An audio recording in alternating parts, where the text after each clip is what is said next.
Esiet sveicināti! Mani sauc Emīļa. Man sauc Keita. Un mēs esam no Rīgas 64. vidusskolas 11. B klases. Un šodien mēs veiksim eksperimentu, kas pārbaudīs Poiseuja likumu. Vai arī netiksimāk sakot, plūsmu caur caurulēm. Priekš šī eksperimenta mēs izmantosim no salmiņiem uztaisīt šādu modeli, kuru mēs arī salīmējam ar skoču. Un šiem vidējiem salmiņiem rādījus ir 0,25.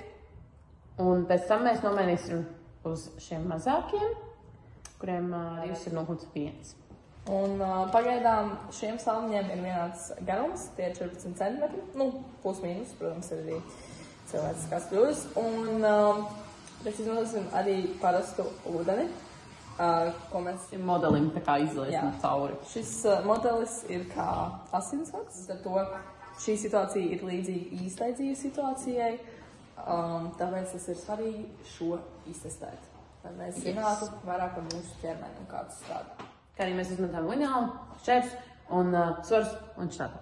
Tātad, kā šis eksperiments strādās? Mēs paņemsim mūsu modeli, Taimerīti, un mēs ieliksim katru no salmiņiem savā glāzē un liesim šeit augšā mūsu paņemto ūdeni, un pēc 10 sekundēm mēs beigsim liet un paņemsim ūdens glāzes, katru nosvērsim un redzēsim, cik vienāds ir rezultāts. Nu ko, ir laiks sākt eksperimentu. Aiziet.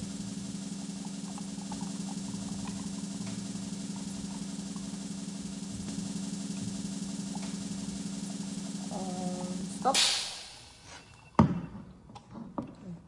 Tātad. Mūsu abas krūzītes ir 0,20 grami. Laiks tās nosvērt ar mūsu iepildīto ūdeni.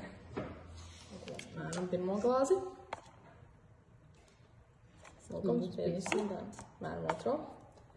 0,45.